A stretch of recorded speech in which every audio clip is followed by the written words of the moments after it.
Ah bah moi, je me souviens très bien de mon premier jour en libéral. J'ai reculé ma chaise, j'ai mis les 2 pieds sur le bureau et j'ai poussé un cri de soulagement. Je quittais le CHU. Donc oui, je ne l'ai pas bien vécu, moi, le CHU. Après 12 ans. Après 12 ans, ouais, c'est ça. Et Mm. c'est vrai que souvent, il y en a qui vont dire « Ah oui, mais moi, je veux poster ma photo, avoir mon diagnostic. Mm. Non, parce qu'on n'apprend pas en faisant ça. Mm. On apprend comment?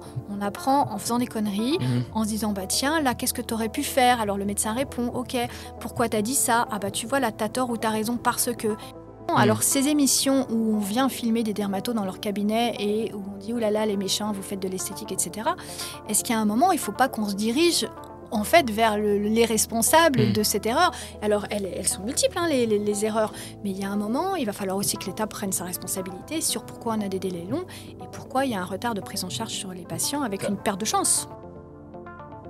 Puis le boulot un peu train-train, et puis il n'y a plus les enfants, puis mince, qu'est-ce qu'on va faire et tout. Et moi, j'ai vu ce truc arriver et je me suis dit, en fait, il faut que je me réinvente, il faut que je fasse enfin ce qui me plaît. On verra le prochain projet qui sortira de... À suivre. Bienvenue dans Médecin qui es-tu, le podcast qui vous plonge dans l'univers captivant du monde médical. Chaque épisode vous offre un regard intime sur la vie des médecins, leurs défis dans le monde professionnel et leurs passions en dehors des salles de consultation. Je m'appelle Maxime Garcia, bienvenue et bonne écoute.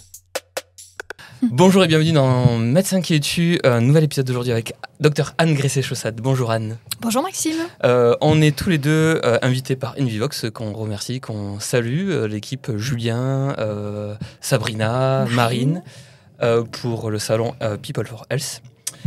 Et du coup, j'en ai profité pour discuter avec toi un petit peu parce qu'il y a plein de choses à raconter sur ton parcours, plein d'idées, tu proposes plein de choses, notamment le groupe Facebook Le Kesaku du Dermato, qui connaît un succès assez fou. On va discuter de tout ça, mais aussi de plein d'autres choses, notamment du cursus. Où est-ce que la médecine commence pour toi? Où est-ce que tu apprends la médecine? L'externat, l'internat? J'apprends la médecine à Dijon et je vais faire mon externat et mon internat à Dijon. Ok, tu restes... Voilà, je reste dijonnaise parce qu'au moment où j'ai les résultats de l'internat, je rencontre mon ex-mari. Okay. Et donc, il est dijonnais, il a du travail dans la région et donc je décide de rester à Dijon. Ok, le collège-lycée aussi à Dijon? À Dijon, ok. Exactement. Toujours des envies de faire médecine au début? C'est une vocation? Ouais, depuis toute petite. Voilà, moi, je jouais avec des pluches. Je les mettais dans ma chambre. J'allais chercher des petits papiers administratifs quand j'accompagnais ma maman dans les institutions et je remplissais des petites fiches où je notais des trucs. Et toi, Tamalou, voilà. Ah ouais. Je jouais au Tamalou, en fait. D'accord. Du coup, lycée, tout se passe bien, adapté à la scolarité, et on te dit, médecine, ça va le faire? Alors, pas vraiment. Moi, j'étais une fausse scientifique, c'est-à-dire que je voulais faire médecine parce que c'était pour moi une véritable passion. Je n'envisageais pas de faire autre chose, mais par contre, j'étais pas une vraie scientifique. Donc, je galérais un peu en maths, je galérais un peu en physique. Donc, j'ai fait un bac S-Prime où il y avait plus d'heures de maths pour les pas bons. Et puis, en fait, les profs, ça les faisait marrer parce que quand je leur disais que je voulais faire médecine, ils me disaient, mais ma pauvre, en gros, c'était un rêve inatteignable parce que j'étais vraiment pas bonne en maths et en physique. Et moi, je savais, en fait, je m'étais quand même renseignée que, voilà, il fallait pas un niveau, c'était pas maths sup. Donc, je me suis accrochée et voilà, j'ai vraiment fait du scientifique parce qu'il fallait, mais je pense que je ne suis pas une vraie scientifique. Ok. Tu pars en médecine, c'est sous quel format? Le concours, c'est un concours de première année? Oui, le concours de première année. Voilà, on est 1200 dans un amphi, il y a 80 places et voilà. Et tout va bien. Et tout va bien, super, normal quoi. T'étais impacté par cette première année? Bien sûr, oui, tu vois, on arrivait 1 heure avant les cours, on mettait les feuilles sur les tables pour réserver nos trucs.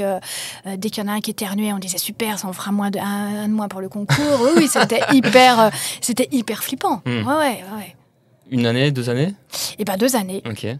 Et deuxième année, le truc est ok, tu valides, folle de joie? Ah là, ça y est, c'est le rêve absolu qui se met en place, quoi. Et là, en fait, je me révèle, c'est-à-dire que moi qui étais une élève plutôt médiocre, enfin moyenne, là, j'adore ce que je fais. Donc là, je bosse, je bûche, j'ai de bons résultats et c'est passionnant, quoi. J'adore. Tu connaissais la médecine, tu t'étais un peu projeté dans ce métier? où tu savais vers quoi t'allais, parce que des fois on va passer le concours plus sur le plan scolaire, c'est pour les bons élèves, qu'avec une véritable projection de la profession. Ah non, moi c'était vraiment une projection, surtout sur les rapports humains en fait. C'était pas trop sur la médecine en tant que telle. Je savais pas quel spé je voulais faire, hein. Je voulais pas être dermato en première année, mais par contre je savais que je voulais voir des gens, toucher des corps, examiner des corps et connaître l'histoire des gens. Ça me passionnait. C'est pas donné à tout le monde n'a pas envie d'être proche des gens comme ça. Oui, moi ça c'était le truc, c'était à la base de mon métier, c'était l'échange avec les patients. Ok.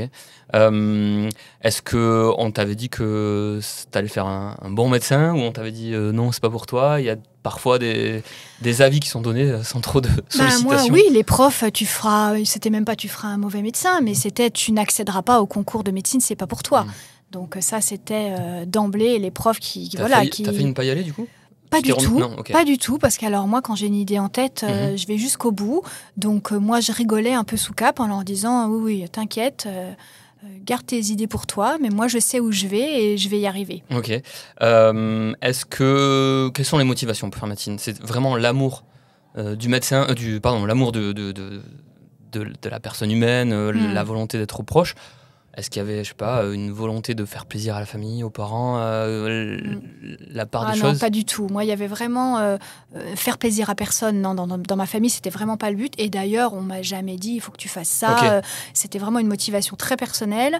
Et plus que le scientifique, comme tu as compris que j'étais pas trop scientifique, c'était vraiment être tourné sur l'autre, aider l'autre, rentrer dans l'intimité de l'autre pour savoir ce qu'il vit, pour l'aider, pour trouver des solutions. Moi, je suis très action-réaction, donc c'était aider l'autre. Okay. Vraiment, c'était ça.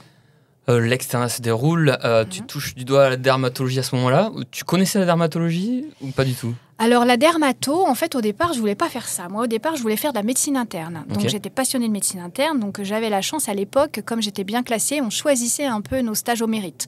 Donc moi, je choisissais dans les premières et à chaque fois, je faisais médecine interne. Alors médecine 1, médecine 2, médecine machin. Je ne prenais que de la médecine interne. J'ai pris un peu de maladies infectieuses parce que ça ressemblait quand même. Et puis, je trouvais ça passionnant. Et puis très vite, je me suis rendu compte que la médecine interne, c'était quand même beaucoup de gériatrie et que c'était une spé purement hospitalière. Et moi, il ne faut pas se le cacher, l'hôpital, ce n'était pas mon domaine.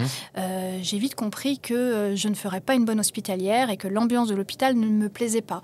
Donc très vite, la dermatologie s'est imposé à moi parce qu'il y a quand même beaucoup de médecine interne. Et puis, c'est surtout très diversifié. On ne voit pas toute la journée que des enfants, que des vieux, que des jeunes. On voit un petit peu de tout. Et puis, il y a des petits actes. Et moi, j'adorais les actes techniques. Tu l'avais touché du doigt pendant l'externat à la dermato, avant de choisir je suis passée donc, en tant qu'externe en dermato. Et j'ai trouvé que c'était vraiment un bon compromis avec la médecine interne, la maladie inf. Et surtout, il y avait ces petits actes de chirurgie que j'aimais bien. Donc, c'était vraiment super pour une nana en libéral. Je dis, c'est l'idéal. Allez, je vais faire dermato. Ok. C'est vrai que pour y être passé en milieu hospitalier dermato, qui est sans doute un peu différent de la pratique libérale. Carrément. Vraiment une approche de médecine interne avec des pathologies d'internistes qui se révèlent sous le couvert de la dermatologie, mais c'était vraiment hyper intéressant. Le format du concours de l'internat, c'est un concours national à ce moment-là? Oui, c'est ça. Il y a le nord et le sud. La France, elle est divisée un peu comme ça. Là, on est 4000 à Rungis, dans un hangar avec des petites tables en plastoc gros filex. Et puis, on passe donc 2 concours, 3-4 jours, je crois, le nord et 3-4 jours le sud, avec des épreuves rédactionnelles où on remplit des mots dans des cases, pas de QCM. On attend fébrilement les sujets, on les ouvre tous un à un. Et moi, je me souviendrai toujours du premier jour du nord, c'est qu'en fait, j'ouvre parce que j'avais horreur de la cardio, donc j'ouvre pour savoir s'il n'y a pas de cardio. Il n'y avait pas de cardio, et là je vois premier sujet, quelqu'un qui se gratte des sillons, des machins, et je dis ouais, une gale. Et là, imagine 4000 personnes qui ouvrent le premier sujet avec la gale. Et donc c'était l'horreur pour tout le monde, et là j'entends comme ça, et moi je fais yes. Et là je me suis dit, à partir de maintenant, tu commences ce dossier, tu ne regardes pas les autres, tu te niques pas ton truc, là. Tu fais ta gale tranquille parce que tu sais, tu gères et ça va te donner confiance en toi. Et j'ai attaqué par le dossier de la gale. Et tu maîtrisais la gale parce que c'est de la dermato et que tu aimais la dermato, en fait, c'est ça la suite C'est ça, voilà, la dermato, ça me plaisait, donc j'avais appris cette matière plutôt facilement, contrairement à l'orthopédie, la cardio et tout. Donc là, je commençais un peu en mode, allez, t'es une winneuse, tu vas y arriver, quoi. C'est rigolo, les filles, parce que moi, j'ai toujours trouvé ça très dur à réviser, la dermato. Ouais, c'est... Et est-ce que t'avais, au cours de l'externat, déjà, ou même avant, parce que tout ne débute pas avec la médecine, cette envie de créer, là, on va parler du groupe que tu as créé et de toutes les formations que tu proposes aussi. Est-ce que tu avais cette envie de partager, de créer, de faire bouger les choses ? Pas vraiment, parce qu'en fait, tu sais, quand t'es externe et interne, t'as un peu la tête dans le guidon. Après, t'es maman, t'as la tête dans le guidon et il faut gérer l'internat, les gardes, l'externat et tout ça. C'est plutôt, en fait, quand mes enfants ont grandi, ont commencé à quitter la maison, que je me suis dit, tiens, il faut que je crée quelque chose de différent. Mais il y a quelques années, on m'aurait dit que je me lancerais là-dedans. Je ne l'aurais pas cru. Parce que je crois qu'il y a un temps pour tout. Et donc, pour partager et bien le faire, il faut un peu de temps. Ok. Mais pas de petites idées qui sortaient et qui... c'est vraiment le Kesako du dermato, c'est une idée franche qui émerge comme ça. Alors, qui émerge comme ça. On est au mois de novembre, donc il y a plus de 2 ans.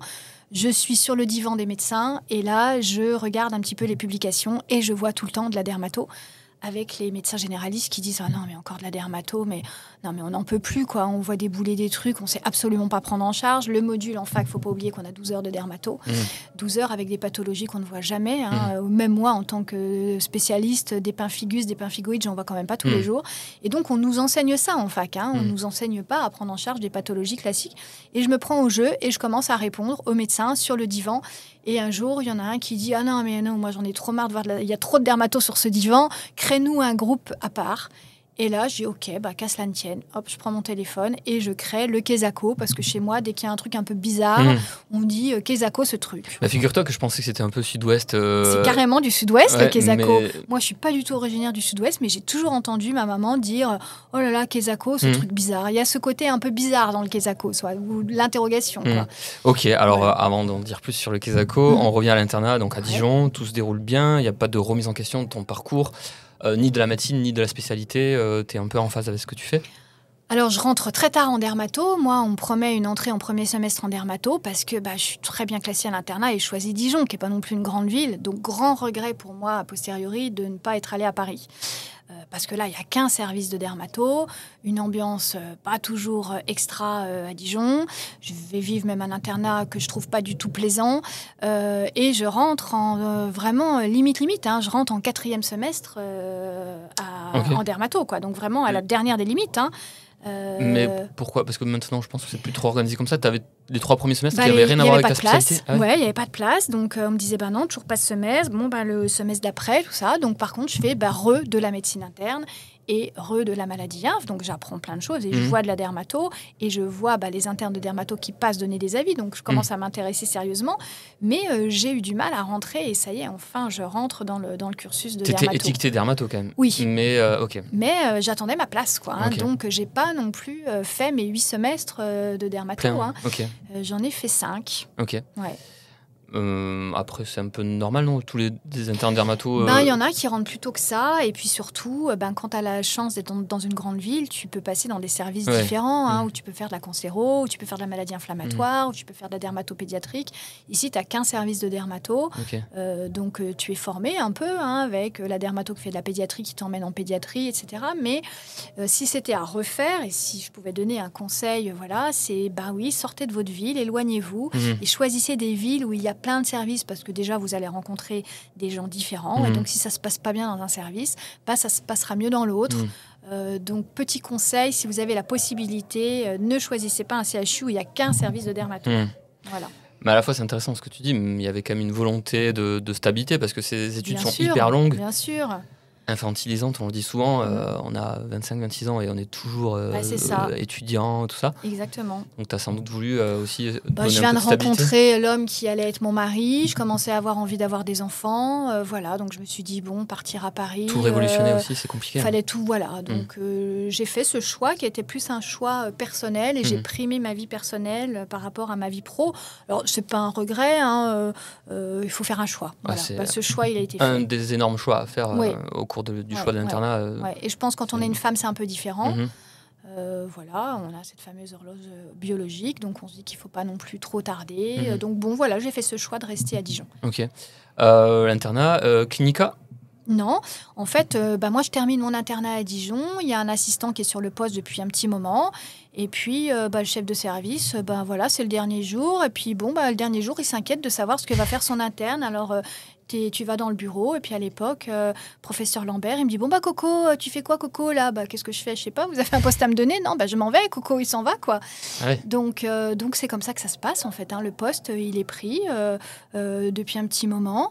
Alors encore une fois, la question c'est il faut aller trouver un clinica, mais en fait c'est difficile parce que obligatoire. Non, pas du tout. Ils prennent leurs internes en fait, donc voilà. Et puis là, je suis enceinte d'ailleurs, donc il est hors de question que je parte. Donc je décide de faire des remplats. Et là, j'adore. Je quitte l'hôpital. Ça a été long parce que tu dis que tu n'étais pas trop adapté peut-être au milieu hospitalier. Ça a été long d'être obligé d'être dans cette ambiance. Oui. J'ai trouvé ça très, très, très, très long. Trop long. Parce qu'on est beaucoup entouré de copains qui sont à fond pour pro, CHU, tout ça. Mais on est beaucoup aussi à préférer, je pense, un peu la vie de patron ou de libéral. Moi, je me souviens très bien de mon premier jour en libéral. J'ai reculé ma chaise, j'ai mis les 2 pieds sur le bureau et j'ai poussé un cri de soulagement. Je quittais le CHU. Donc oui, je ne l'ai pas bien vécu, moi, le CHU. Après 12 ans. Après 12 ans, c'est ça, 10 ans. 12 ans, donc les remplats, et là, tu te dis, OK. Là, je fais des remplats, j'adore. J'adore. Je trouve ça passionnant. On voit des choses complètement différentes, mais c'est pas parce que c'est pas des pathologies de CHU que c'est pas moins intéressant. Donc moi, je m'éclate là-dedans. Et puis cette liberté, cette liberté quand même qu'on avait un peu plus il y a 20 ans que maintenant. Et moi, je me dis, c'est... Liberté de quoi ? Liberté d'horaire, puis surtout en tant que remplaçant. Et puis, tu vois bien, tu passes du salaire d'interne au salaire de remplaçant d'un coup, et tu te sens riche comme Crésus, tu gagnes enfin ta vie. À moitié assumé d'ailleurs, peut-être des fois. C'est ça, oui. Et puis, tu bosses un peu moins, et puis on t'attend un peu comme le Messie en tant que remplaçant. Donc, tu travailles un peu à la carte, un peu où tu veux, tu choisis ta ville, tu choisis ton dermato, tu choisis limite ton logiciel. Enfin, voilà, c'est quand même un peu... T'arrives, t'es un peu le roi dans le remplacement, quoi. On va parler de la dermatologie parce que c'est une spécialité vraiment à part parmi tout le panel de la médecine. Moi, je suis personnellement interne en médecine générale. On sait qu'on est à flux tendu et qu'on est beaucoup attendu par les patients, mais en dermatologie, c'est un cran au-dessus. Est-ce que vous le viviez bien, vous les dermatologues, d'avoir autant cette attente des patients, ou est-ce que finalement, la journée se déroule, il y a un début et une fin de journée, et vous subissez pas trop ce déficit monstrueux de dermato ? Non, moi, c'est une pression permanente qui ne cesse d'augmenter, que j'ai pas connue il y a 20 ans. Moi, il y a 20 ans, je redisais à mes patients, je vous revois dans un an, ça posait pas de problème. Là, maintenant, on ne peut voir que les patients qui sont à risque. Ils disent, je vous revois dans un an, il faut leur expliquer que non, pas dans un an, parce qu'ils sont pas particulièrement à risque. Donc, c'est uniquement s'ils détectent quelque chose. Et on a bien sûr chaque début de consultation qui commence par des reproches. Alors, ça peut être un peu des petites boutades. On est content de voir la tête que vous avez. Dis donc, faut pas être pressé. Les phrases qu'on entend toujours, c'est dis donc, on peut tous mourir. Voilà. Alors, c'est des petites boutades qui commencent comme ça. Mis bout à bout, ça devient assez insupportable. On a la pression du vous avez des délais tellement longs que je vous préviens. Alors, je vous préviens, il y a mon mari dans la salle d'attente, il va falloir le voir. Je vous préviens, vous avez mis un mot en salle d'attente, mais j'ai amené des photos de mon fils et il va me falloir me trouver un rendez-vous. Donc, on a quand même des injonctions toute la journée, des reproches, sur les délais, sur le secrétariat, ils ont trop attendu. Il n'y a rien qui va. Et là, j'avoue que ça commence à devenir assez pressurisant. Ok. Tu vois, Je pensais que tu allais me dire les journées ont un début et une fin et on le voit pas trop venir, mais on le voit pas trop passer cette tension. Mais finalement, beaucoup de remarques au quotidien. Beaucoup de tensions, que ce soit pour moi, que ce soit pour mon assistante médicale qui prend le téléphone quelques heures par jour. Voilà, les cabinets autour qui répondent plus au téléphone, qui sont sur Doctolib, qui sont sur Maya, qui sont sur Truc. Donc les patients, ils sont en panique, ils peuvent joindre personne. Donc dès qu'ils ont quelqu'un physiquement ou en ligne, et ben en fait, on se prend le raz-de-marée de reproches en fait, et on bouffe un peu pour tout le monde. Bon, on sait que vous faites taper dessus. Il y a eu un reportage récent que je n'ai pas vu, mais dont on a parlé. Bon, on va pas en discuter ici, c'est pas le propos. Mais je pense que les gens ne se rendent pas compte que pour vous aussi, vous êtes responsable de rien en termes de déficit. En fait, moi, toute la journée, je passe mon temps à dire aux gens qu'on est des variables d'ajustement. Alors, ces émissions où on vient filmer des dermatos dans leur cabinet et où on dit « Oh là là, les méchants, vous faites de l'esthétique, etc. » Est-ce qu'il y a un moment, il ne faut pas qu'on se dirige en fait, vers les responsables de cette erreur. Alors, elles sont multiples, les erreurs. Mais il y a un moment, il va falloir aussi que l'État prenne sa responsabilité sur pourquoi on a des délais longs et pourquoi il y a un retard de prise en charge sur les patients avec une perte de chance. Ouais, et tu as identifié les 2-3 éléments qui pourraient un peu... les éléments, déjà, il y a la démographie, bien sûr, la démographie des patients qui vieillissent et qui sont des patients qui ne se sont pas protégés du soleil, donc on enlève des tumeurs cutanées comme on n'a jamais retiré. Ensuite, il y a la démographie des dermatos. On est 2498 et je crois que 60% va partir en retraite dans 6 ans, donc imagine, dans 6 ans, ça va être du grand n'importe quoi. Et puis, on a ce fameux numerus clausus qui a été complètement catastrophique. Il a fallu attendre, je crois, 2020 pour avoir un numerus apertus et on ne forme pas encore assez de dermatologues. Donc là, les calculs, Kevin, ils n'étaient pas bons. Donc, je mets les deux pieds dans le plat parce que j'ai pas envie d'être trop démago. Est-ce que y a de l'esthétique qui est faite aussi parce que les actes de dermatos sont sous-payés, quoi. Mais carrément, moi je suis en secteur 1. Alors des dermatos libéraux, secteur 1, il y en a quand même plus beaucoup. À chaque fois que j'ouvre un plateau de chirurgie, j'en ai pour 13 € par exemple. Et moi, l'acte de chirurgie de la biopsie, il est à 10,28 €. Donc déjà, je sais que quand j'ouvre un plateau que j'ai stérilisé, je perds de l'argent. Donc moi, j'explique en fait pourquoi je fais de l'esthétique. Je ne suis pas une passionnée d'esthétique, mais je fais de l'esthétique pour payer une assistante. Donc en secteur 1, c'est un luxe d'avoir une assistante. Pour travailler dans un cabinet qui est sympa, mais alors qui est loin d'être mirobolant, c'est une tour des années 70. Je ne suis pas du tout dans le 16e avec des moulures. Et oui, pour revaloriser ce que je perds en fait sur beaucoup d'actes. Et ce qu'il faut savoir en dermato, c'est que, imagine, c'est comme toi si tu es à la Carrefour, tu prends un article que tu payes, le deuxième c'est 50% et le troisième c'est gratuit. Et ben nous, chez le dermato, comme on a des délais longs, on a les patients qui viennent avec une liste de courses, tu fais plein d'actes et en fait tu peux pas les coter des actes. Et pour ceux qui connaissent pas trop le truc, on peut pas additionner des tarifications pleines, à chaque fois c'est régressif. Ça. Et à partir du troisième, c'est gratos. Donc, et comme les patients attendent, ils te disent « Ah non, mais alors tu fais une exérèse, puis tu fais une biopsie, puis tu coupes des pendulums, puis tu mets de l'azote sur des lentigos ou des kératoses actiniques, et tu fais tout ça sur une consulte, et quand tu te retrouves devant ton logiciel, t'as pas le droit. Alors tu prends, comme dans le magasin, tu prends l'article le plus cher, puis après tu prends le deuxième que tu divises par 2, et après tout le reste, c'est pour ta pomme. Donc ça, c'est un énorme levier quand même pour améliorer la situation. Moi, demain, on revalorise tous mes actes, je pense que je revends mon laser. Parce que je ne fais pas du laser par passion de faire de l'épilation définitive. J'aime bien, mais aussi, il faut aussi savoir que c'est des moments qui nous coupent un peu des trucs. On ne peut pas être dans le dur tout le temps. On ne peut pas biopsier tout le temps des gens. On ne peut pas leur annoncer tout le temps qu'ils ont un mélanome ou qu'ils ont une cochonnerie. Donc moi, ça me fait du bien aussi de temps en temps d'avoir une demi-heure de pause où je parle avec ma patiente. Ça, c'est un argument assez fort parce que la médecine, c'est une vocation. Mais on n'est pas non plus des machines à encaisser les mauvaises nouvelles. Non. Carrément. Il faut que les patients ils comprennent ça.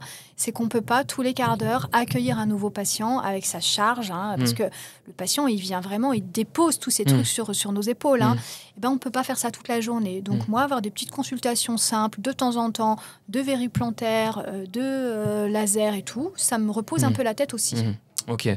Donc, parmi les leviers pour améliorer la situation, il y a aussi la formation. Bien sûr. Pour un peu étaler la science et faire maîtriser la dermatologie au plus grand nombre.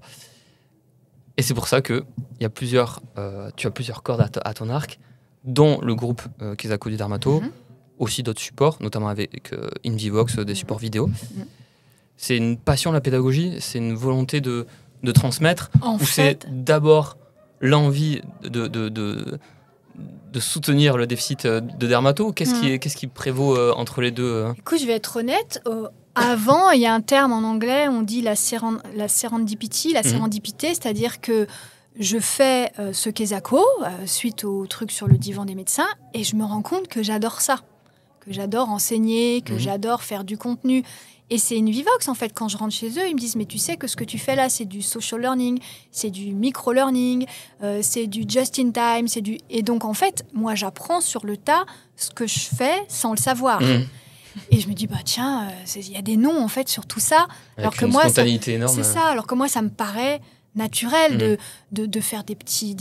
Je crois qu'il vaut mieux plein de micro-learning, machin, que le macro-learning que tu as à l'hôpital. Tu es sur le flanc PLS, au bout d'une heure et demie, tu n'en peux plus. On t'a mis des anticorps, des machins, des trucs. Le médecin généraliste s'en servira jamais. Ben, je crois que c'est beaucoup plus intéressant de venir impacter comme ça les cerveaux et faire de l'ancrage mémoriel en faisant plein de petits contenus, un peu dynamiques, un peu pratico-pratiques, quoi. Donc, je me découvre en tant que formatrice, entre guillemets. Alors, il y en a qui m'ont dit... Mais tu peux pas former des gens, t'as pas la formation pour être formatrice. Mais moi, tu vois mon caractère. Bac plus 12. Moi, des formations pour être machin, tout ça, ça me saoule. Je pense que je trouve que c'est impensable. Donc, je fais spontanément comment moi j'aurais aimé qu'on m'apprenne les choses. Donc, je fais toujours comme ça. C'est-à-dire, moi, si demain j'ai à apprendre tel spé, comment j'aimerais qu'on me l'enseigne avec des micro-contenus, avec du pratique. Avec quelqu'un qui parle avec des gestes, parce que quand tu regardes, voilà, avec des petits quiz, avec du côté ludique. Moi, j'aime quand c'est ludique. En process com, moi, je suis une jaune, tu vois, donc j'aime que ce soit ludique, quoi. Le Kesako, il y a combien de membres, là ? On est à 40 000 ? 36 000 quelque chose, je crois. Bon, bientôt les 40. Bientôt les 40, on fêtera ça. Pourquoi ça... D'abord, qui est sur le Kesako ? Alors, sur le Kesako, énormément de médecins généralistes, d'internes, d'externes, des podologues, des pharmaciens... quelques infirmières, quelques kinés, vraiment du pro de santé, mais majoritairement médecins généralistes internes, externes. Il y a un questionnaire avant de rentrer sur le... Il y a un questionnaire, voilà. Il faut rentrer sa profession. Il faut rentrer sa profession. Si tu es médecin, tu rentres ton RPPS. Après, moi, je vois, comme j'ai beaucoup de groupes en commun, je me suis inscrite sur plein de groupes. Je me suis inscrite sur les groupes des internes, les groupes des podologues, etc. Je vois aussi les groupes dans lesquels font partie les gens qui s'inscrivent. Ok. Le projet, quand tu as lancé ça, tu t'es dit... En fait, on en discutait l'autre jour, le projet numéro 1, c'est réduire la perte de chance pour les patients. C'est ça. Et donc, pas open bar, mais il faut qu'il y ait un maximum de gens qui soient capables de détecter des lésions pas cool. Exactement. C'est même pas faire la différence entre un carcinome épidermoïde, un carcinome basocellulaire. Maintenant, les gens y arrivent, mais au début, la première démarche, c'est je décroche mon téléphone ou je décroche pas. C'est grave, c'est pas grave. C'est urgent, c'est pas urgent. Donc déjà, ça a été la première année, c'était ça en fait. Et moi, j'ai vu des podologues qui postaient des photos de mélanome plantaire en disant ça fait plusieurs mois que j'essaye de traiter cette lésion, j'y arrive pas. Et là, je me suis dit waouh. Oui, il y a une vraie nécessité, il y a une vraie urgence, on ne peut plus passer à côté de ça. Et donc, au début, les médecins du groupe me disaient « pourquoi tu as fait rentrer les podologues ?» C'était une vraie discussion.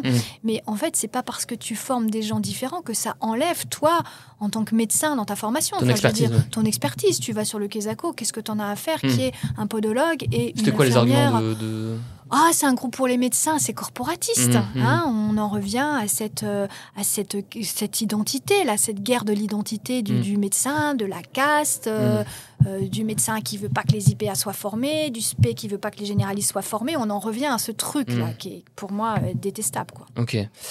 Donc, les podos, les infirmiers, le projet, c'est de présenter un cas le plus précisément possible avec un maximum de sémiologie.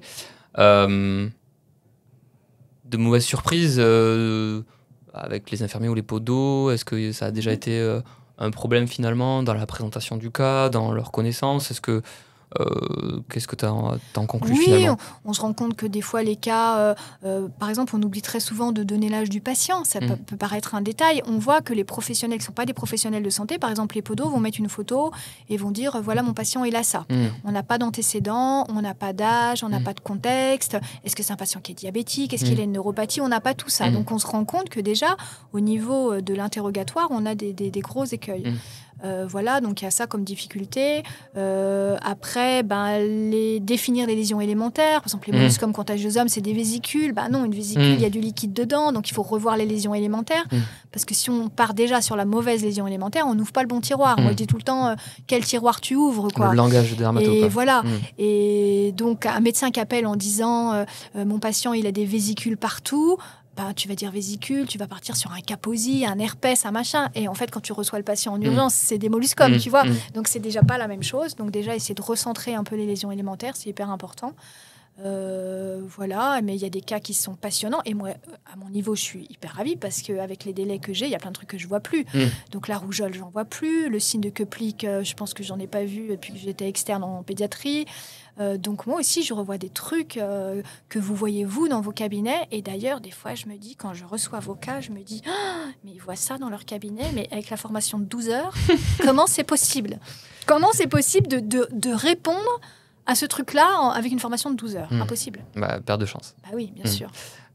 Ok, du coup, là, on récapitule, on pose un cas.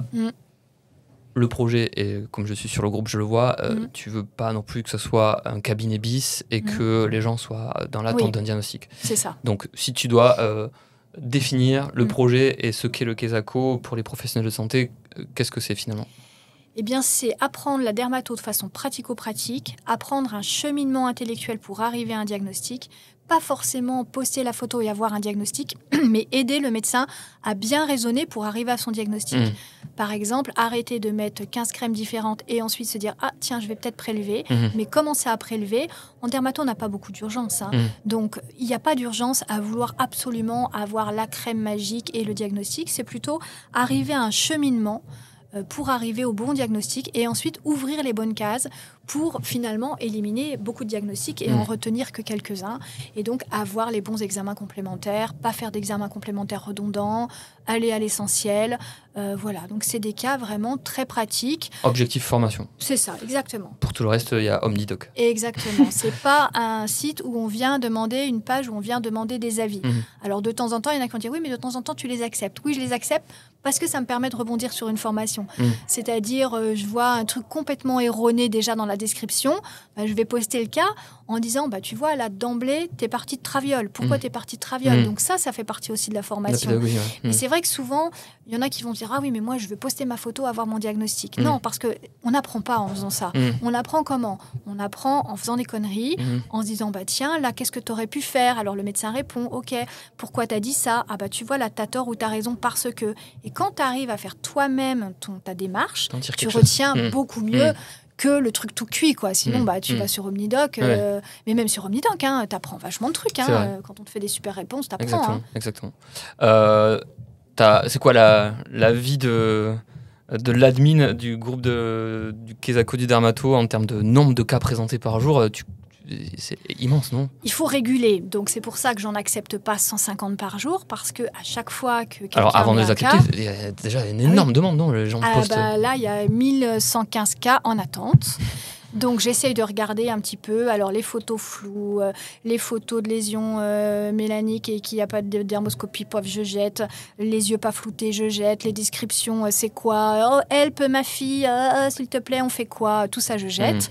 Par contre, le cas un peu intéressant, qui est bien documenté, où je sens qu'on va pouvoir discuter et qu'on va pouvoir peut-être arriver à une solution, ça, je publie.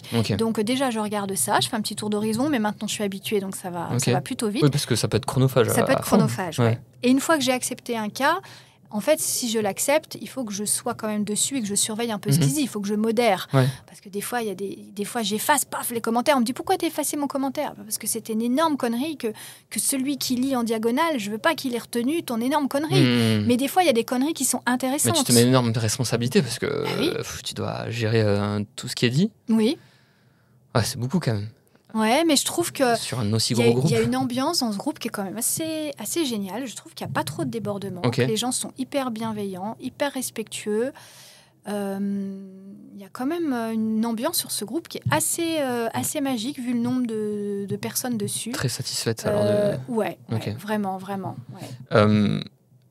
Il y a ça. Qu'est-ce que tu proposes comme autre contenu finalement? Parce que là, j'ai compris à force de voir qu'il y avait beaucoup de choses. Alors, je fais du contenu avec des cours sur InVivox. Donc, c'est des modules qui sont payants, qui sont accessibles pour tous les pros de santé. Donc, c'est des modules...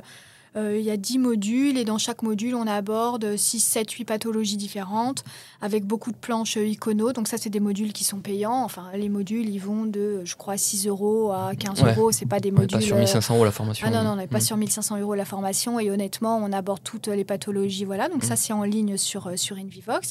Et puis après, je fais des contenus pour les labos qui sont venus me solliciter. Alors souvent, on me dit « Ah oui, mais tu fais des trucs pour le labo », alors qu'on soit bien clair, net et précis. Moi, je dis pas « Oh là là, cette crème, elle sent bon, elle est trop bien, mettez cette crème ». Pas du tout, parce que c'est un peu... Les jeunes internes, ils se représentent, je sais pas, les labos, c'est devenu un peu le truc à fuir et tout. Et ben non, moi, avec les labos, je fais des choses extraordinaires et on parle médical. C'est-à-dire que moi, pour les labos, je vais parler dermatite atopique. Je vais pas passer 3 heures à parler de cet émollient qui est génial, qui pique pas et qui sent bon. Pas du tout. Je vais parler de la dermatite atopique, je vais parler de l'acné, je vais parler de la rosacée. Donc, je fais des contenus médicaux, je vais parler du psoriasis. Je parle de contenus médicaux sponsorisés par des labos. Parce que derrière, ils ont des super moyens. Voilà, on peut faire des quiz, on peut faire des belles mises en page. Là, dernièrement, pour L'Oréal, j'ai fait un super contenu sur l'érythème fessier. Donc après, on a diagnostiqué un érythème fessier. Mais pas du tout, je ne suis pas du tout en train de dire « Ah, cette crème pour l'érythème fessier, elle est super ». Bien sûr, ils apposent leur truc, mais moi, je ne suis pas payée pour faire l'apologie du produit. Moi, je suis payée pour faire l'apologie de la maladie et de comment on arrive au diagnostic de la maladie. C'est quand même très différent. Donc, tu découvres quand même une passion pour la pédagogie, pour l'envie d'enseigner. Et c'est un peu le but du podcast, c'est de toucher du doigt un peu les passions extra-hospitalières. C'est quelque chose de nouveau parce que la médecine nous apporte beaucoup, mais elle assouvit peut-être pas toutes les volontés qu'on a, toutes les passions qu'on a. Donc, la médecine t'a aussi permis de kiffer un truc à côté, côté pédagogie. Moi, j'adorerais, là, il faut que je me renseigne vraiment, j'adorerais faire le DU médecine et journalisme. Ah, yes. Il y a l'épisode de... peut-être qu'il sera sorti avant que celui-ci sorte. Il y a Damien Mascret, journaliste sur France Télévisions, qui sort mardi, qui a fait l'école de journalisme de Lille. Alors moi, ça, si un jour je dois bifurquer vers un truc, ce sera ça. Moi, j'adorerais avoir une chaîne, et faire du journalisme médical en dermato. Ça, c'est un truc que j'aimerais bien faire. Et voilà, je crois que c'est ma future... voix sur le... je reviens au Kesako, tellement c'est... je te le dis, une success story. Tu fais très très bien les choses. Je trouve que tu... argumente, contre-argumente avec beaucoup de précision, avec... alors, je suis pas censé te comparer à d'autres dermatos, mais je trouve que tu as un niveau hyper élevé de sémiologie, de finesse clinique. Tu l'as touché du doigt, que tu étais un peu quand même calé et que t'étais... que c'était l'union, la rencontre de ta pédagogie et de tes connaissances et que discuter avec tous ces gens sur le groupe, c'est une aubaine incroyable. Oui, on me dit souvent, moi, ce qui ressort quand on m'en parle, c'est mais comment ton cerveau, comment tu fais autant de trucs, comment ton cerveau, il a une arborescence, voilà. Et je pense que j'ai un peu un cerveau, un peu, je sais pas quoi, comment on dit, un peu neuroatypique, un peu... mais depuis toujours, c'est-à-dire que quand je pense à un truc derrière, j'ai une arborescence tout le temps dans la tête. Donc, quand je vous écris et que je vous réponds à un truc, hop, je suis en train de vous répondre, que je me dis ah mais oui, tiens, faut que je mette 2 photos qui comparent ça parce que ça ils le confondent tout le temps, génial. Ah tiens, mais ça je vais comparer ça à un plat, c'est comme ça ils vont retenir que ça c'est la tomate farcie. Enfin, je sais pas, ça part un peu en ébullition moi dans mon cerveau tout le temps. Et c'est parce que moi je t'avais sollicité pour 2-3 autres trucs, tu m'avais répondu assez rapidement. T'arrives à gérer tout ça, toutes ces sollicitations, c'est pas immense parce que en fait, c'est la course à la notification sur Facebook. Quand j'ai vu que mes enfants quittaient la maison, je me suis vraiment dit, tu sais, les femmes, on a ce truc là du syndrome du nid vide. Et moi, j'ai vu tellement de femmes autour de moi qui, une fois que les enfants étaient partis, elles se retrouvaient avec monsieur à la maison et puis elles se faisaient chier, puis le boulot un peu train-train, et puis il n'y a plus les enfants, puis mince, qu'est-ce qu'on va faire et tout. Et moi, j'ai vu ce truc arriver et je me suis dit, en fait, il faut que je me réinvente, il faut que je fasse enfin ce qui me plaît, et voilà. Et donc, oui, ça me prend du temps, mais moi, j'ai plus de temps libre, j'ai plus d'enfants à la maison, j'ai un compagnon qui a des enfants que je vois que quand il n'a pas ses enfants, donc j'ai beaucoup de temps. Donc ça roule. Donc ça roule, quoi. Et puis, quand mon cerveau, il n'est pas en hyperactivité, je me sens vite, quoi. Moi, c'est ça, il faut que ça bouge. Alors souvent, les gens, ils me disent, tu vas trop vite. Et moi, je dis aux gens, non, c'est toi qui vas trop lentement. Bon, objectif à avoir sur le groupe Kesako du Dermato, objectif avoir 3 petites fleurs, c'est ça? Tu notes un petit peu les commentaires? C'est-à-dire que quand tu lis une publi, des fois, il y a 45 commentaires et va retrouver la bonne réponse. Donc, dès que je vois quelqu'un qui fait un petit commentaire qui résume bien les choses, qui a mis le bon diagnostic, les bons examens complémentaires, je lui mets des petites fleurs. Alors, voilà, ils sont là, youhou et tout. Donc, des fois, je distribue des pustules d'or aussi. Ah bon? Ouais. Quand c'est mauvais? Si, la pustule d'or, c'est le Graal. Ah oui, ok. C'est quand vraiment, tu as le truc trop bien. Donc, il faudrait que je trouve un petit logo pustule. Ouais. Ça n'existait pas encore, mais la pustule d'or, c'est le Graal. Bon, super. Quel est le projet là? Tu te vois comment, je sais pas, la dermato, on continue le Kesako du Dermato, la formation, c'est à l'équilibre ou tu as des idées donc on connaît pas encore l'existence? Eh ben écoute, moi j'ai pour projet de faire un podcast aussi. Ah yes. Voilà, qui s'appellera De l'autre côté du stéto. Parce que j'ai très à cœur de parler des médecins qui ont eu des problèmes de santé. Voilà, je suis passée par là il y a quelques années et j'ai très à cœur d'interroger ces médecins qui ont eu des problèmes, des gros problèmes de santé et qui ont continué à travailler ou pas. Comment ils ont perçu ça? Est-ce que c'était plutôt rassurant d'avoir les connaissances ou plutôt anxiogène? Et j'aimerais prendre du temps. Et là, tu vois, je vois tout ton matos et moi, je sais pas faire les enregistrements, les trucs. Donc, je suis un peu limitée. Tu sais, j'ai plein d'idées, mais j'arrive pas forcément à les mettre en œuvre au niveau de la technique. Moi, il me faudrait un assistant technique en permanence. Bon, honnêtement, là, j'ai branché 2 trucs. Tu lances l'enregistrement, c'est parti. Oui, mais après, il faut faire le montage. Mais j'ai jamais trop buté. Je suis pas non plus l'ingénieur de fou.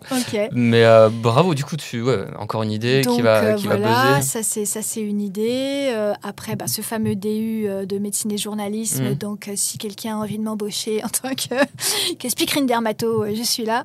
Voilà, ça, j'aimerais bien. Avec le Kesako du Dermato, tu as du succès. T'es pas sollicité par des... Alors, écoute, déjà donné des interviews, déjà ici. Oui, des podcasts. Oui, j'ai fait le podcast de la consulte. Voilà, donc je suis sollicitée beaucoup par les labos parce que c'est vrai que pour les labos, avoir un carnet d'adresses de 35 000 médecins comme ça en 2 ans, ils sont aussi un peu venus me voir en me disant mais médecin qui es-tu? Comment on en arrive là? Donc voilà. À jour, moi j'aimerais bien transformer ce Kesako et mon rêve ce serait de faire un e-manuel, c'est-à-dire que le Kesako devienne un manuel en ligne avec un abonnement où je pourrais faire rentrer l'IA dans le manuel et où on aurait pu ce livre de dermato de 300 pages, mais où on aurait ce Kesako en ligne, un où algorithme. Tu pourrais rentrer ton mot-clé, où tu pourrais même rentrer la photo de ton patient, on combinerait l'IA. Donc voilà, moi j'aimerais bien un jour rencontrer une boîte d'édition qui serait intéressée pour faire un manuel un peu interactif, quoi. Ça bouillonne. Ah oui, mais ça bouillonne tout le temps. Ok. Est-ce que tu veux parler de quelque chose? Là, on va aller faire une table ronde pour parler justement de la communication et de la formation continue. Alors moi, tu sais qu'il y a une question qu'on va nous poser qui est pourquoi tu penses que c'est important d'échanger? Et en fait, quand j'ai vu cette question, je me suis dit, mais en fait, moi, tout ce que je sais, c'est je l'ai appris de quelqu'un, en fait. Donc la question, c'est plutôt qui je serais pour dire moi ça y est, j'ai décidé d'arrêter de transmettre. Moi tout ce que je sais je le garde pour moi et j'ai décidé que je ne transmettais plus, tu vois. Enfin, on est quand même un peu sur cette terre pour partager tout ça. Donc sinon on vit dans une grotte. Donc c'est vrai que cette question elle est surprenante et la question de l'interdisciplinarité. Moi je sais qu'il y a des dermatos, ça les fait grincer des dents que les généralistes forment en dermatologie. Et moi, je suis horrifiée. Ça me paraît impensable, surtout à l'heure actuelle où on est 2500, tu vois. C'est un peu ne pas faire confiance à aux gens, parce qu'on sait dans tous les cas qu'on a nos propres limites. Bien sûr que oui. On a des informations, on les. Mais c'est infantilisant à mort. C'est après, infantilisant à mort. On sait très bien dire, là, ça m'échappe. Ça dépasse mes compétences, voilà. Ah non, mais moi, je dis, mais on est qui pour leur interdire de faire des DU et tout, tu vois, ça me paraît impensable. Les vrais cow-boys de la médecine, il n'y a pas beaucoup, quoi. Finalement, on est tous hyper flippés de faire une bêtise. Bien sûr, on a un patient en face de nous. Hein. Ouais. Donc, c'est pour ça, moi, je leur dis, mais de quoi vous avez peur, en fait Ah oui, mais ils vont prendre notre place de quoi? On n'a rien du tout, c'est même pas le but. Tous les généralistes, quand je fais le congrès, la dermoscopie avec le CHEM, tous les généralistes qui sont là, mais ils disent haut et fort, mais moi, mon but, c'est pas de te remplacer, c'est de t'adresser correctement. Et moi, qu'est-ce que j'adore? Avoir un courrier avec marqué « Je pense que mon patient a un baso dans le dos », plutôt que le courrier « Merci de faire le check-up d'un patient qui n'a pas été déshabillé, où tu sais que tu trouveras rien, parce que le patient, il dit qu'il a rien, il vient faire son petit check-up de peau. » Moi, ça m'horripile. Donc, voilà, l'interdisciplinarité, c'est là pour la régulation, en fait. Tout simplement. Et pour réduire, on y revient, la perte de chance pour le patient. Mais bien sûr que oui, toujours. C'est là pour ça. Anne, merci beaucoup. Merci à toi, Maxime. J'espère que ça vous aura plu parce qu'elle est passionnante et on verra le prochain projet qui sortira. À suivre. Merci beaucoup Anne et puis à bientôt tout le monde pour de nouveaux épisodes. Merci beaucoup. Salut à tous. Voilà, c'était un épisode de Médecin qui es-tu. Merci d'avoir écouté. Je vous invite à vous abonner en cliquant sur la petite clochette. Comme ça, vous serez averti de la sortie de nouveaux épisodes. À bientôt.